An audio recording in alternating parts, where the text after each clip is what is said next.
Welcome to the Grow As We Go podcast. I'm Sam, breathwork and embodiment coach, muse, and self-growth junkie. And I'm Anthony, your co-host, transformational men's coach, and general question asker. Here we create space for natural, vulnerable, and deeply connecting conversations on life as it happens, wisdom that I've picked up along the way, and tools to truly enjoy this beautiful life you've been given. I want to appreciate you for being here, whether this is your first time or you've been here since the beginning. We love feedback here, so leave your thoughts and takeaways from this episode in the reviews section of this podcast. This also helps the podcast become a bit more relevant in search reviews. Another way you can support this podcast is by following me on Instagram at Samantha__Charles and take a screenshot of this episode to share it on your social media and share your takeaways so that your junkie friends can come and get their fix too. Hello, and welcome to another episode of Grow As We Go. Are you like impersonating me? Imitation is the sincerest form of flattery and all that. Hello, and welcome to another episode of Grow As We Go. I'm Sam, and this is Anthony. Hi, it's really good to be here. And, well, today we're gonna share a bit more about, my story. Yeah. And I find myself feeling a little like, I don't know. Resistant, maybe. Resistant is a very good word. And I find that fascinating because I've already recorded this episode. We recorded it a few weeks ago, and it was very like super open and very Detail heavy. Very detailed. And realizing that there are other people in this story involved, and I get to be mindful of that. And so I wanted to, it felt important to me to share, and so we're here again. And then this time I think there's a level of resistance about it because there's my ability to speak freely feels like it's restricted. It just there's tempered, and it's not like freedom is a big value of mine, and so I'm struggling with it. Yeah, which is perfect because it just gets to be a pure telling of your story from your perspective. And I know that that's challenging for you. And I want to acknowledge you for that, for saying that like you're willing to share this story, especially based off of the Perceptions episode that we recorded a couple weeks ago. Because the way that the story sounds without like any other perspective in it other than your own can look a certain way. But the fact of the matter is, I think that the way that you share that story is so unbelievably important for people to hear. And like, I hope that you can hear how valuable the way that you share this story really is. Thanks. Yeah, of course. So, the story is, I guess my life the last 2 years. Yeah. I guess it was like 2 years ago. And I think that, I want to say also that like, I feel like I'm a very open person in general. Truly. And like very open book, and I share a lot of my experiences and, I guess have a level of vulnerability. And a part of that is, and I know not everybody has that. And, it's like, oh, why don't you just keep something private, And I'm like, yeah, sure. I think that, I guess there are areas, I don't even know if there are areas in my life that I would genuinely keep private. Right. Like, and like the only reason that it would be because I guess maybe somebody else wanted me to, or if I felt like, it was like a cherished moment or a sacred moment. And even then, like, I personally, for me, feel like it's important to share those moments because there's a level of, I don't know if it's like awareness is what it is. It's like sharing awareness and education. And, you know, I think I've spent a lot of my life doing and believing in like taboo things in a way. And, you know, being one of the only people in my friend group that like cared about natural, like organic foods and, you know, the meat, the quality of meat that I purchase, like as a fucking 18-year-old or something, you know, like who cares about that at that age? Amazing. Me. Yeah, not me. Not me. I was like, whatever. Yeah. I think I was even younger. I think I was like 16. Cool. But that and like having a home birth and choosing not to vaccinate and just like a lot of different like taboo things. And I mean, I do sensual embodiment and I help empower women and like talk very openly about my sex life and like have for a really long time. Like since I started having sex essentially, you know? Yeah. And just being open with my friends and then, you know, the people around me. And I think that for me, I share it because there's not really a whole lot of resistance within me sharing that. And I don't have like a strong stance about being a private person. Right. And I don't think that there's anything wrong with that. And I don't think that there's anything wrong with wanting to be a private person. You know, I think that it's just everybody's different. Right. And a part of the reason that I do also like to share is for, you know, relatability and like for people to, I think if we don't share our stories, then a lot of the times people feel alone. Bingo. Or like they're the only ones feeling this way. Or, you know, I shared really vulnerably a couple of years ago about like having depression and motherhood, you know, and feeling like I didn't want to be a mom. Like, and people don't fucking talk about that. Right. And a lot of people keep stuff like that private, you know, because it's private for whatever reason. And I don't. Anyway, I feel like I went on a tangent there, but No, but you're right, and you get to remember that like your experience, and this is for everybody, right? Not just for you, Sam, but everybody's experience is able to empower someone else if it's shared about something that's really vulnerable. And so, yes, you're sharing these experiences for the reasons that you said, but also because like it's not just about not being alone. It's like, wow, I feel that. I resonate with that. And like that means a lot to me that you'd be willing to share something like that. And this is a vulnerable story to share. yeah.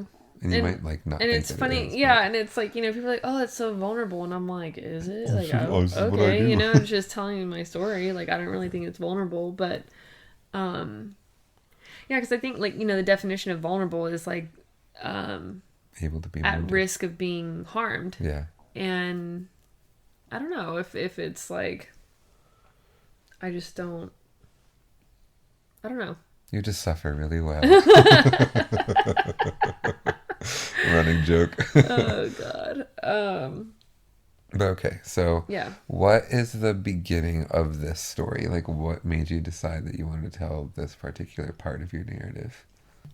Well, I think because, like, it is the ending of a relationship and the start of a new one. And it also is, I mean, like I just ranted for the first 3 minutes of this podcast. Like, Yeah. you know, just sharing of my experience, and maybe there's somebody else out there who is going through something similar, or is considering going through something similar, or wrestling with it, or, you know, just that whole you're not alone thing. Yeah. And then also, you know, there's like an opening of people's, I guess, ideas, you know, of like, Yeah. oh, I never heard of that before, you know. Sure. And then it opens a new box of thinking, a new realm of thinking. And you know, I feel like I've I've done a lot of that in my life, and sharing new ways of thinking with people. And yeah, So the journey begins a couple years ago, when a relationship that I was in turned into like an open relationship. And so there was like practicing of ENM, which is ethical non-monogamy. And there's so many different ways that you can practice that, and like being in and out of that world, and then talking with people who are still in that world. It's a really fascinating world. Yeah. Actually. And like there's a whole lot to it. There's so much, and it's really, So practically, right, that's looks like ENM can look like anything from you're in a committed relationship and you choose to see other people individually. Yeah. And you are in a committed relationship and you choose to see other people as a couple. Right. And then there's also just like one person chooses to see other people and the other person doesn't. And there's also like... Or like bringing another person into your relationship. Right. And I think like ethical non-monogamy itself, because there's like swinging, that would be probably more what like having two couples come together. Right. And then there's like, I mean, I don't even know if it's got a term, but like bringing another person, so you're like having a threesome essentially into your right. your relationship. And then, but ethical non-monogamy specifically is like being non-monogamous, right? So it's like, and everyone in the relationship is aware of it. Right. But, and I do think that typically people who practice that have like a primary partner. Right. That's a good word for it. With whom they're like sharing their life with, and have maybe deeper, like have a house together, or have kids together, or are married, or are in a committed relationship. And then outside of that, it's, there's a book called The Ethical Slut.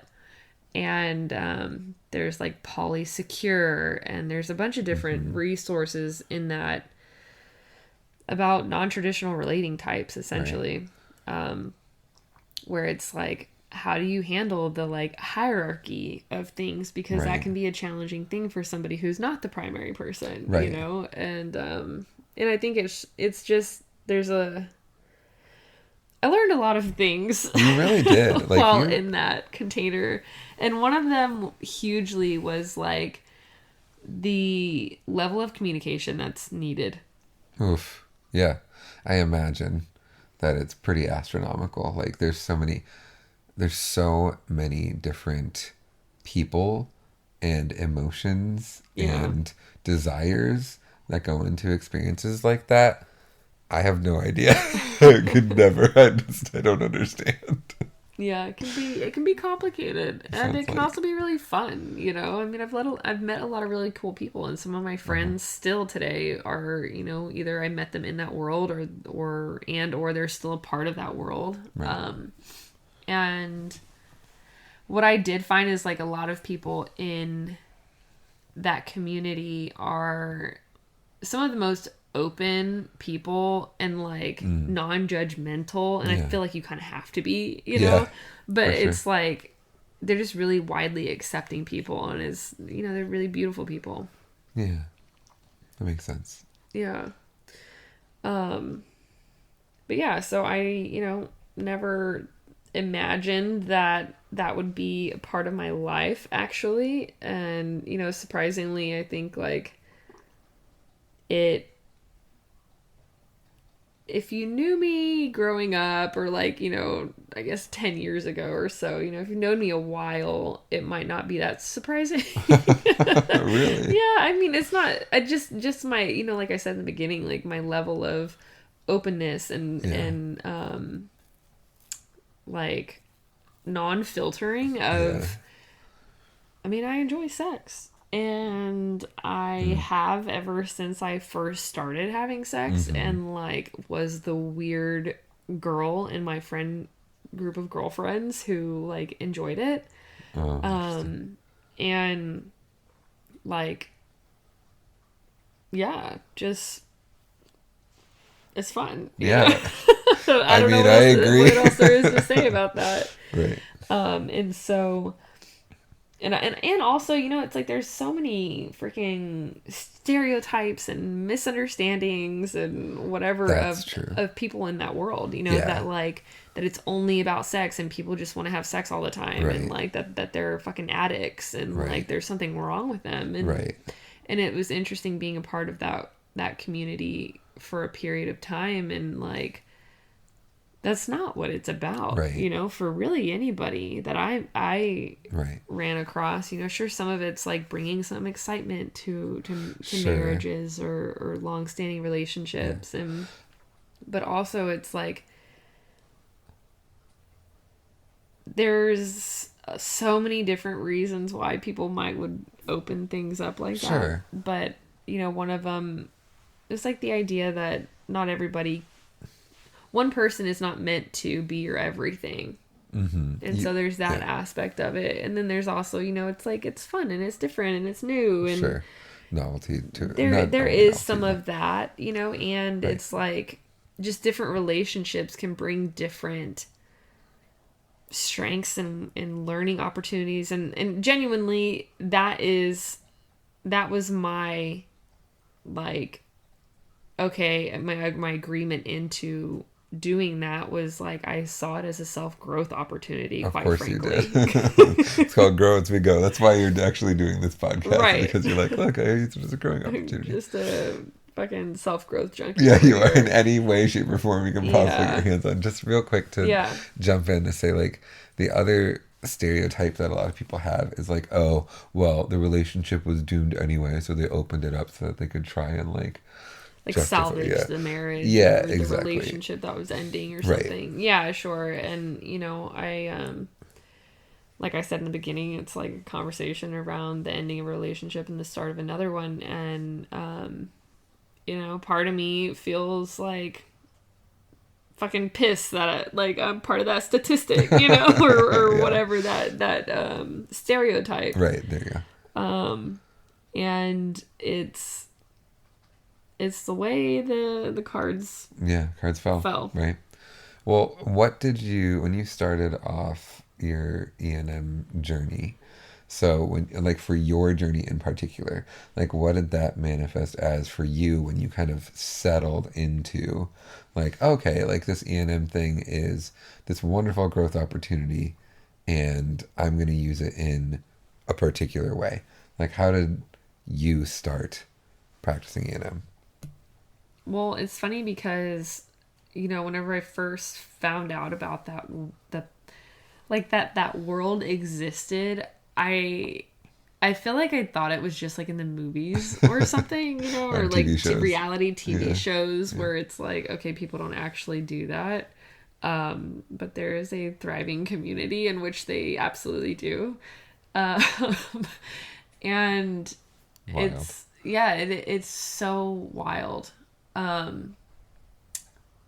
But yeah, I mean, that wasn't really something that interested me for, like being in a relationship. And then I never even thought about that, but, it was brought forth, and originally I was not interested. Yeah. And, so coming to a place where, I was open to that idea and open to just different combinations of that happening. That sounds like it's a lot. Yeah. Like, it's not just, like, it sounds like, I'm hearing some, like, resistance and tension, but what I'm thinking I'm hearing is, like, there was this piece of you that was like, I'm not sure this is for me, but I'm going to become okay with it. Yeah, sure. And I think I mean, I know in retrospect, and having done a lot of work, like before, during, and after doing a lot of work and uncovering, I absolutely think that there were ways in which I convinced myself during that time. And mainly the reason is like I have a very high value for freedom. Like I said in the beginning of this episode, and I said in multiple episodes previously. And so within that being a part of my value, like I also believe in that for my partners. And if there's something that somebody wants to do, like, okay, figure it out, you know? And to me, what that meant was, all right, figure it out. Figure out a way to be okay with this. Right. And so, you know, I've been in therapy for a long time, and I talked with my therapist around all of it. And, you know, it was like, all right, well, let's see how things go.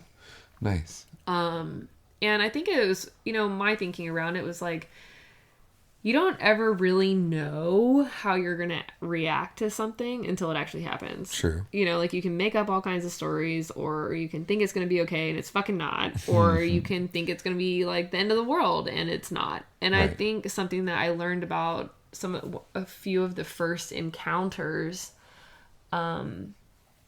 was I was surprised at how much of a non-issue it was for me. Interesting. Because of... well, there's a lot of training and conditioning in this world around like cheating. Oh yeah. And like it's, you know, just devastating and like the worst thing that could ever happen. And I understand that because the reason it's not the act, it's the betrayal of the trust. Yeah. It's not what physically happens. It's you broke your word. You know, we had an agreement here. And so being very open and you know what's happening, like it's a totally different ballgame. For most people, or for some people. For me. For you. Yeah. Yeah. And yeah, I mean, I totally understand that, like, I'm sure some people were like, what the fuck? Like, how could you ever be okay with that? And you're like, well, I just was. Yeah. And it was, you know, it brought up a bunch of stuff about, like, is something wrong with me? Like, am I totally disconnected here? And, like, so just really going back to the attachment style conversation that we had last episode. If you haven't listened to that, it's episode 13, the one before this. And it's like, am I just so fucking avoidant that, like, this doesn't even matter? You know? I mean, truly. And, that's so interesting. And, yeah, so, but the lesson around that was like, okay, you know, actually it's not that big of a deal, and like, whatever. And I think too, there's a way that, like, I had a certain level of confidence in my relationship as well. That I didn't feel threatened. You know, I know I'm fucking awesome, and like, yeah, that whole thing. True. And I've just, I don't know, felt secure in my relationship. And I think that obviously needs to be present if you are considering opening or bringing somebody else in. Like, there's so many emotions that can arise. Oh, I can't. Yeah, I'm sure. And as the journey of that unfolded and progressed, there was like a specific encounter where I was being flirted with. And I was like, oh, me? I mean, why do I feel this way? Yeah. And so that essentially opened up Pandora's box for me. And I learned a lot of things about myself. I really enjoyed a threesome that I've had, and really enjoyed witnessing my partner receive pleasure from another person, which, I mean, that feels a little scary to say, actually. Really? Interesting. What's scary about it? I think it's like, I can just imagine somebody listening like, what the fuck? I would be terrified if I saw someone doing that to my partner. But like, it truly, I mean, it's a thing, you know? And I think when I say it opened Pandora's box, it's like not only to a world of like actual physical real life experiences that I have had, but also like the kink world. Yeah. And also like fantasy and like things that I'm into. And it it's been really interesting. I'm still on that journey, you know, Right. on that like different kinks, and like that could potentially be a totally other episode. Like if we start Sure, grow as that we sounds go, fun. like why not bring in some sex into it? It wouldn't be me. It wouldn't be you if you It didn't wouldn't be talk me if about I didn't sex. talk about sex. That's funny. But I think that like, yeah, I mean, it's interesting. But that's truly a thing. Like witnessing your partner experience pleasure from another person, or just, I mean, just in general too. Like you can think about that in like not a non-sexual world, but Right. like witnessing your partner have pleasure in something, it's like attractive. Yeah. You know, and it's like Inspiring. oh, yeah, Yeah, yeah. sweet. And also like you feel good for them, and Right. you're like, oh yeah, like I know that that's awesome. Or if you're like me, like, yeah, that's fucking hot. And yeah, just different things that feel like really taboo, and really like you get fucking judged and shamed. Like, oh, the shame Oh, I that imagine. I think is making me squirm in my seat right now about all this. Well, and we talked about perceptions recently, but that idea again that like if other people know this about you, that somehow they're going to look at you differently, Yeah, and it's going to sure. have consequences differently or whatever. Sure. But the fact of the matter is, you like what you like, and there's a multitude of ways to take that other people take that, and some people are like, I can't believe you like that, and some people are like, oh my god, I totally get it, girl. Like, Yeah. you're not alone. Yeah. So All I gotta say is don't knock it till you try it. So. Oh man. no knocking here, no judgment here, no shame here. And if Yeah. you've got feedback, let us know. Oh god, it's gonna be an interesting I bet. episode to air. That'll be super fun. But yeah, so that, I mean, I went to like a sex club, and like that was a whole interesting Wow. experience. Like I didn't even know that was a thing. it's like, I mean, and that was a thing for me. Like I thought that people who did that were just like fucking creepy and weirdos, and like Oh, yeah. were only into sex. And then whenever I started meeting people in this community, it's like, oh, they're just normal people. And like Right. some of them are married, some of them Right. have kids. They like they They're all working hang a out 9 to together. 5, They're yeah. friends. Like Yeah. it's just really, really fascinating. That is interesting. And there's so many different layers and levels to it, and but Yeah, like in my mind, you say the word sex club, and I'm like, you just walk in, there's just people having sex everywhere. yeah, Like, what? no, And it then wasn't right? like that. It was like, Right. you know, there's music and people are talking and dancing, and it's like literally any other club, except for there's a room. Oh, There's a couple of different rooms where you can like, there's different setups for different people who like different things. So like fascinating. there's a big room that's like a community room where others can watch or others can join in. Uh-huh. And there's like beds, and there's some that have like sheer curtains so people can watch, but you can close it. So it's like, no, I'm not, you know, inviting. And it's like Right. being able to play into that like voyeurism Gotcha. stuff, and like having sex in public, or like maybe letting somebody watch you or watching other people have sex. And it's just, it's a very interesting, interesting place. And I feel like Ariel right now, and she's like, part of your world. I have no idea what's going on. Yeah. I'm just like, okay, cool. That's yeah.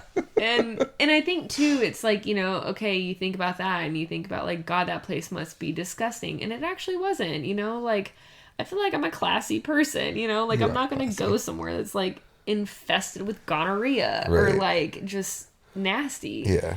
But it's like they had clean sheets that you could like put on the Interesting. bed, and That's then fascinating. you take it off when you're done, you know, Oh. and then you get another Well, like, how courteous. Like, that's yeah. cool. And so there's that area, and then there was another like side room that you could see in from that room that had like BDSM stuff. I mean, there was like you tie somebody to the wall, and like there were some whips and different like BDSM stuff. Gotcha. Little Rihanna Palace. Yeah, literally Rihanna Palace.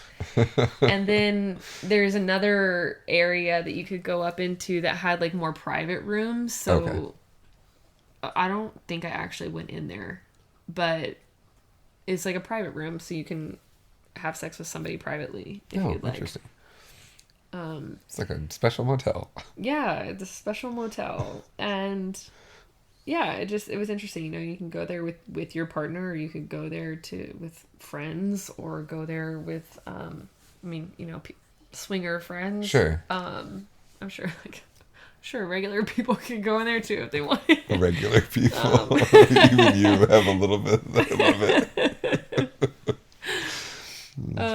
But yeah, like, I mean, I had a lot of really interesting experiences. Sure. And I feel like I learned a lot about myself. And Okay, what's one thing? What's one thing? Yeah. Well, besides that you like the certain things, or that you like. Yeah, the kink, I learned like, a lot about my kinks. Right. And like sexual therapy in a way. Yeah. I learned it really puts a magnifying glass on things. Oh yeah, that's fascinating. And I think about like some of the experiences where I didn't have my voice, and I didn't set boundaries, and I didn't say no. And so it's a really interesting place, I think, to be with that, because it's like a really extreme way to learn that lesson, I suppose. Yeah. And it's that not, always is. there weren't ever any encounters that were like where I felt unsafe. Nice. If that makes sense. You know, It wasn't like nobody's raping me, right? Right. However, there were ways where I said yes whenever, like, I'm like, man, I shouldn't have fucking done that, or like, not really wanting to, or not really being into it, but doing it because like we're already there, and like just not wanting to rock the boat. Oh, I'm imagine that you saying that there's like so many people who are listening who are like, yeah, that happens to me all the time. Well, I think, just like in regular, like, in any relationship, monogamous relationships, where it's like I know that women do this a lot. Yeah. Having sex when they don't really want to. Mm-hmm. For whatever fucking reasons, whether it's because you're swinging, or right. or you're just not into it that day, you know? Like, I mean, there's a lot of different reasons. You got a headache. Yeah. Or you're with the kids all day. Like, there's You touched out. Yeah, sex is a really fascinating topic for me. I think I could talk more about this sometime, but like... we can have an episode on it. Yeah, I think I had said this before. I don't know if I've said this or if it was in the other episode that I recorded that didn't air. Probably that one. About, like, I used to do, like, sell essential oils, and I got really curious about certain oils that support sex drive in both men, and then also, like, oils that support men in their sex drive, and then oils that support women with their sex drive, and, like, helping balance hormones. And there just is this, like, seesaw libido situation where, like, a lot of the times people will be on this seesaw where one person has a higher drive than the other, and sometimes you switch positions, so like the other person might be higher, but very rarely is it equal. And if it is, it's not typically going to stay that way for an extended period of time. Like, that's really rare in a relationship to have an equal sex drive. Possible. It's, yeah, totally. But I think that, I said all that because it's like, again, like, I talk about this and I'm fascinated by this, and like supporting people in exploring that, because I think sex is such a shameful topic. There's so much shame, and there's so much like just conditioning around it like, oh, it's supposed to be really private, and like, don't even talk about it. It's only in the bedroom, and you have to be married, and like, there's a lot of different like beliefs and rules and like, well, even bullshit.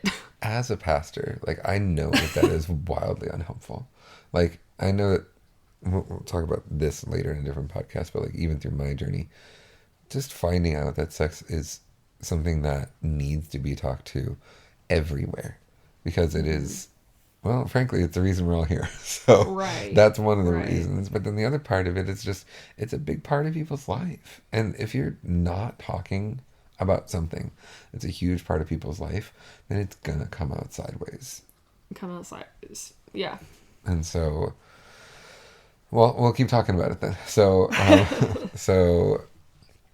okay, so when you were, there's lots of different modalities that you had. Modality. Well, different ways that you contributed to an ethically non-monogamous relationship. And so, is there you were talking about some of these experiences where you learned a lot. Do you have a story about an experience where maybe it was, let's go with not great, and then we can go with one that's better? I would say that many of my experiences that involved two couples were not the greatest. Okay. For me personally, what did you feel like in those moments? I felt used. And not in the fun way. Because there can be a fun way to feel used. I think so. Okay. But for that particular experience, I remember it was so it was with a couple, they were married, and he was with me. We were having sex, and he's watching his wife receive pleasure, and that was extremely arousing to him. And our experience ended very quickly. And so it just was I am literally a hole for you. God, is what it felt awful. like. And there was no pleasure for me. No, it felt like no concern for me. And I was just this is not fun. This is not the kind of sexual experiences I want to have. I'm trying to be honored like a goddess and taken care of and touched and pleased, and just it be definitely a longer experience than that for sure also, and I get it is, and it's so hard to talk about this because I understand. Right. The variety of the human experience. The variety of the human experience. Yeah, truly. And I get that, a guy can't help it sometimes, right? It just happens. I mean, and argument, but we'll talk about that argumentable, later. Sure. But it's yeah, I feel like in those encounters with other couples, my experience of, not all of them, but many of them were, unconscious. Oh, that's a really good word for it. Yeah. Yeah. And so, did you ever feel like it became a conscious thing for you? Yes. The way that you were seeing other people? Yeah, I think so. And I think, a lot of it, I personally was attempting to be conscious throughout the whole thing. Sure. And do it very consciously. And there came a point where I realized, a lot of these experiences with other couples are the same. For me, and I don't want to do it this way. And like I was saying in the beginning, or not in the beginning, but earlier, that it things get tricky whenever you have different people wanting different things. Yeah. And, yeah, it became really challenging. And then... What was it that you wanted? Well, I wanted, because there were different ways that we interacted with it, Sure. or that I interacted with it, where it was sometimes couples, sometimes an individual. And Okay. I personally enjoyed those experiences a lot more because they were more intimate and they were more... connected. Okay. And a relationship was started, essentially. Oh, yeah. And whenever I say that, I don't mean a significant other kind of relationship. Right. Attempting to have a replacement or even an equivalent, quite frankly. Right. But because I had a very full life. Yeah. But it's that having a relationship with the person that you're having sex with, I feel is totally important, Yeah, instead of just some random dude that you take back and have your way with. Then, Yeah. Or he have his way with you, Right. frankly. Right. And I think, the way it all started, ideally, like with encounters with couples, was like, I would love to have friends that, like, sometimes you have sex with. Again, tricky. I get it, though. Like, I can't imagine what that would be like personally. But, like, people that that you know, and you're like, oh, I know that they're cool, and I know that they know me, Yeah. and I know that, like, we get along, And I think, like, it'd be nice if we could sometimes, do it. yeah, and I think, like, and I don't know, this might, like, totally shock people, and maybe even we'll you, see. probably even you. Sure. But, like, I think about, like, okay, you have friends that you play board games with. Yeah. Board games are fun. Yes, they are. Sex is also fun. Yeah, in a different way. I understand that there's, like, that's going from 0 to 100 real quick. However, it's like, maybe sometimes, like, I'm not saying that, like, sex is a thing that should be taken lightly or, it's an energetic exchange, and I really do see that. And I also have grown in my understanding of that since these experiences. Interesting. However, I think that, sometimes I feel like sex gets taken, like, really fucking seriously. I hear that, yeah. Like, that's what was you going on need in to my save head. it for marriage. Oh yeah, and like nobody else, and that's it. And yeah. So I guess that's what I mean. And it's like the idea of casual sex, and I don't, I've got potentially different feelings about that now. Yeah. But at the time, it was like, sex is fun. Yeah, it's it can so be fun. It absolutely and like can be. exploring that with other people who do it differently. Yeah. Who have a different energy, who are different sizes. I don't know. Yeah, sure. Like, and like different movements, different movements. Like it's a totally different experience having sex with somebody else. Right. I mean, you can make that analogy for everything, right? Like with other people, everything's always going to be a different experience, and it can be fun. And you definitely want to be in the space where, if that is something that freedom for you would mean, that is absolutely what you need in order to be a more full expression of yourself, then you better be able to go for it. But I think what happens, like you said, there's a lot of judgment around that. Like, what? In order to be free, you need to be able to, like, have sex in a way that isn't so dang serious all the time? Like, maybe there's an element of that.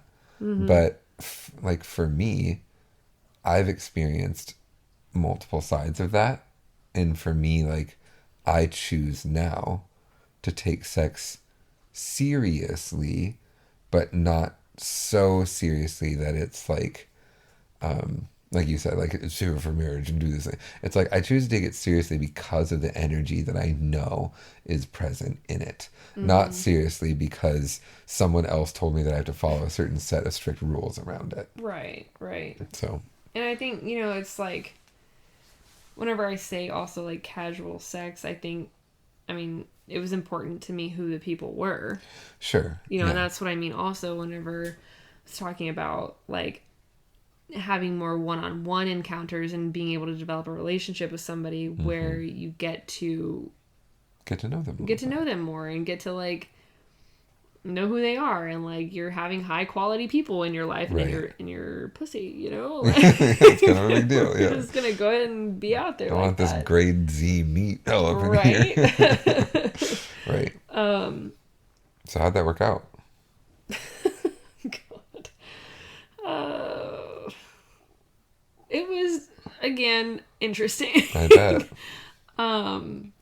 Because that's the intention, right? The intention is like, oh, let's get to know someone quality. But then at the same time, you're like, this seems pretty quality so far. And then you get into an experience and you're like, well, I was wrong. Yeah, I'm sure. Like, there were definitely experiences like that for sure. And again, I was, like, getting opportunities and, like, feedback of, like, okay, I don't have my no, and maybe I need to rein this in. Sure. And figure out how to have my no before I, like, put myself in fucking situations like that again. Like, that's pretty careless, Samantha. Like, there was, like, one encounter in particular where I was just like, all right, you got to make different choices here. Like, Wow, that's yeah. not cool. Wow. And Did you take a break for a little bit? yeah, Really? yeah. Well, and then what? Like, you took a break. And what was it that made you decide, okay, I'm going to get back on the proverbial horse? I don't know. Hmm. I think I was moving into my like Awaken the Goddess era, and like I'm the boss, and I've got the what? Was there a point where you were like coming out of a depression too? Yes, Oh, okay. that's true too, and that's curious, you know, to think about the timing of all that stuff. I don't know that it's totally related, but yeah. So that encounter happened. The one that was not great. The one that was like, And I you was found like, out. I gotta reassess some Yeah. things here. Yeah. I think it may have been either like right before or middle beginning of my like depressive episode of summer 2022. Brutal. And yeah, so I took a break also just because I was not like in the best mental space for all of that. And again, like wanting to be very conscious about things. Like I'm not trying to distract myself or like, you know, bored or whatever. Right. Yeah, and I remember like coming up out of it and feeling like, all right, things are whatever, and then feeling better. And then I met you. Yes, you did. Surprise, surprise. Yeah, I met you and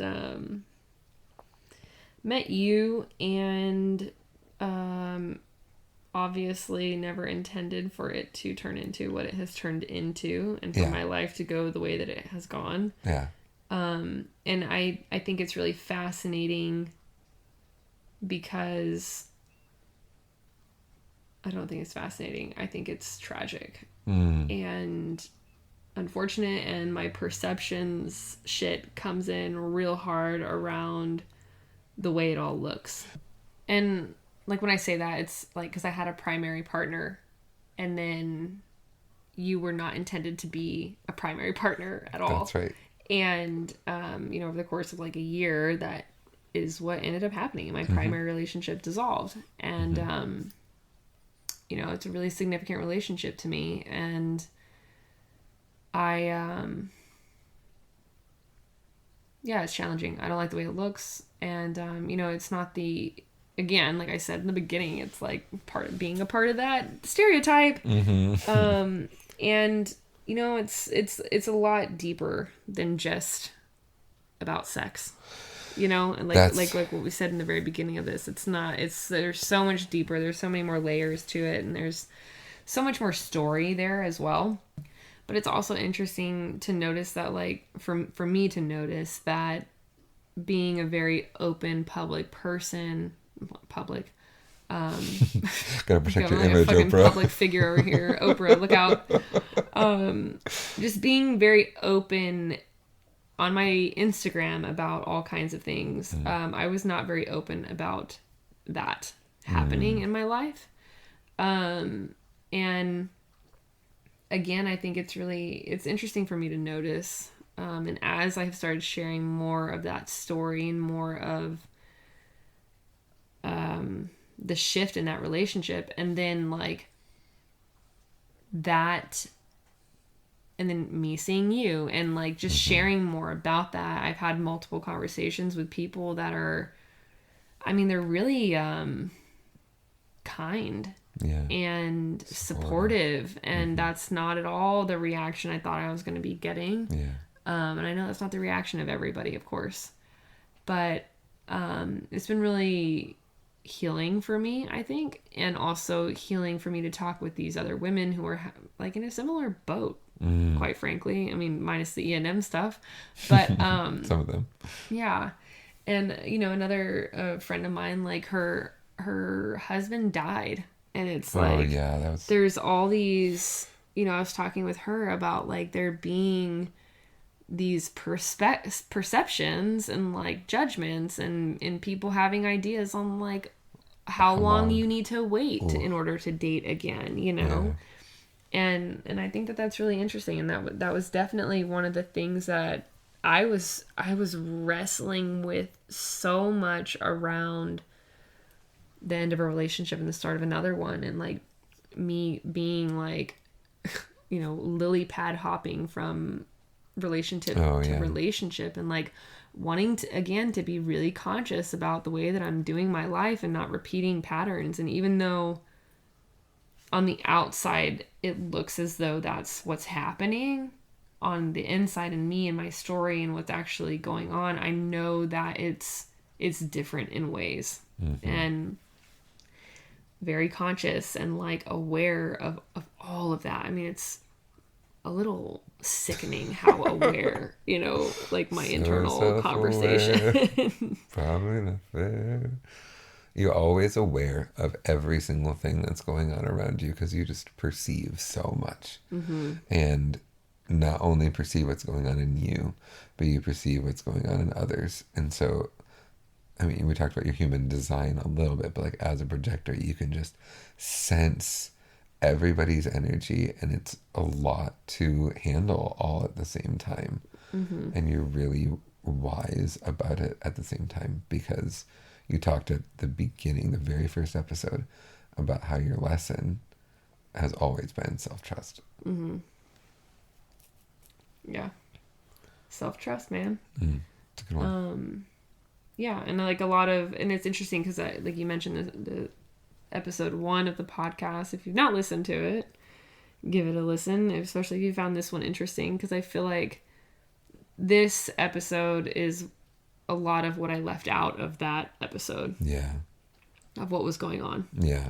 Or, you know, a piece of what was going on. It's the other piece. It's like, it's, yeah, the other piece of it, exactly. Like, there was this going on. I was doing that intensive leadership ALA program that, you know, is another thing that it's like, sure, you can look at this particular episode in this particular portion of the story and make all kinds of stories up, make all kinds of assumptions about the decisions that I've chosen. Right. And, you know, you can listen to the other episode. You might have had a different, like, reaction or a different, you know, stories that made up. And it's just so... That's another, like, really huge lesson that I got over the last, I don't know, 6 months, 9 months, whatever, year. Fuck, how long has it been? A year and a half. Yeah, God bless. But just the power of a one-sided story. Oof. And, like, there is more than... Oftentimes there's more than 2 sides to a story. Right. You know, but there is absolutely more than one side to every story. 100%. And, yeah, I think, you know, there was I don't know if I've shared this, but it's like people make up stories, you know, and people see lives on social media and even, like... Through the lens of another person. Or... You know, you think you know your friends, or you think you know your cousins or your family or whatever, and like then it turns out it's like, unless you spend a lot of time with them and you truly are, like, you talk and there's a level of vulnerability shared on both sides, you don't always know, you know. I mean, we live in this age of like Instagram where everyone's giving you the highlight reel, right? And so it's like, anyway, it's just like in the 4 Agreements, when the author's talking about, Don Miguel Ruiz is talking about looking at the movie of your life from someone else's perspective. The fact of the matter is, you're never looking at the movie of your life from someone else's perspective. You're looking at the movie of their life from their perspective, because there is no other way that they look at it. They are the star, they are the main character, they are at the center of their movie.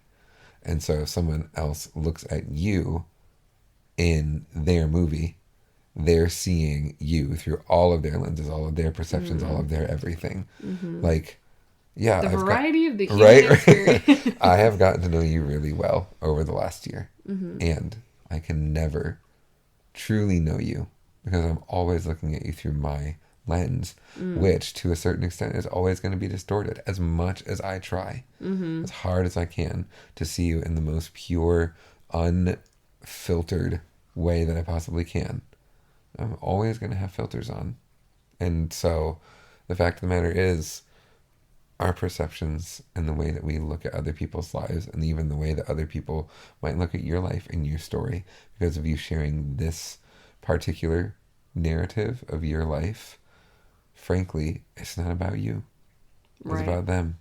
Yeah. And it's about the listener, and it's about the reader, it's about the interpreter, it's about whoever it may be. Everyone's going to interpret it differently. But the fact of the matter is, someone is listening to this right now going, oh my God, I feel so validated. I feel so seen. Like, I've wanted to tell my story for such a long time, and I've always felt like I couldn't because of what other people were going to think. The fact of the matter is, you're incredibly brave. Anyway. Well, see you next time. No, truly sweet. That's sweet. Thank you. I appreciate that. And that's another inside joke. So we'll see you next time. Bye. If you found parts of this podcast interesting, useful, or at the very least entertaining, I hope that you'll share your takeaways and tag me on social media, or leave a review and we appreciate you, and we'll see you next time. Hello, and welcome to an episode of Grow As We Go. I'm not your host, Sam. What am I doing introducing this podcast? Who are you? I don't think I'm allowed to do that. No, it's okay. I'm doing it because, well, hi. I'm co-host Anthony.